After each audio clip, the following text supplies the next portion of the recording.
Со војнички газ маски до чист воздух, вака денеска жителите на кочанското село Бели со двочасовна блокада на патот Кочани пониква и порачаа на надлежните да го решат проблемот стар 3 децении, да се стопира палењето на депонијата како сериозна закана за нивното здравје. Многу ни е загаден воздухот тука и од чурове, многу гадни, ѓубрија се исфрлат, се палат, чуре многу и така не се диша вечерно време. Младите деца не можат да спијат ноќно време. Власта да решат да отклонат тоа ѓубре од тука подалек негде или фабрики да се преработува и така. За други блокадата не е начин за решение на проблемот. Јас сметам дека треба да има други начини и сите ги знаеме кои се начините. Прво не треба да се дозволе да дојде до вакво нешто. Значи ако имаме закони, ако имаме правна држава, не треба ни да дојде до тоа да некаде се гушиме со години веќе, значи не е еден ден.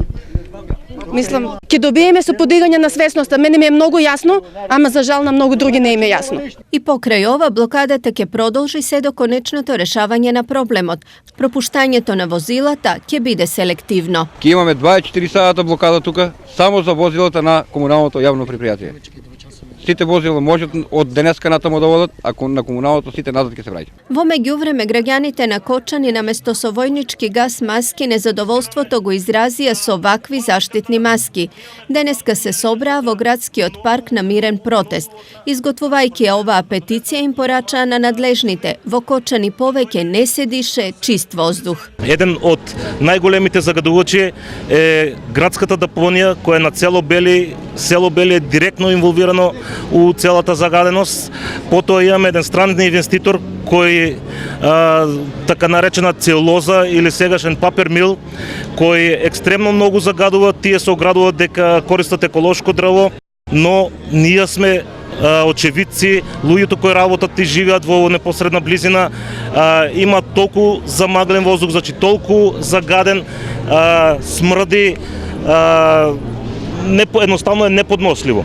Поддршка во заложбата за чист воздух граѓаните добија и од градоначалникот Николчо Илиев. Сите сме единствени дека треба сите заеднички да постапуваме во рамките на нашите овластувања, во рамките на законските обврски, се со цел да допринесеме овој проблем на вистина што е можно поскоро да го ставиме под контрола и да на вистина добиеме квалитетен воздух што на сите ни е потребен и сите ние го заслужуваме. Извесен период Кочани е на врвот од листата на најзагадени градови во Македонија. Бројот на лекарски интервенции во тамошните ординации како последица од дишењето на загадениот воздух е во постојан раст. Дел од оние кои се жалат на проблеми со дишењето се лекуваат и во Штипската клиничка болница. Со казнени и други вид на превентивни мерки, надлежните ветија намалување на нивото на загаденост.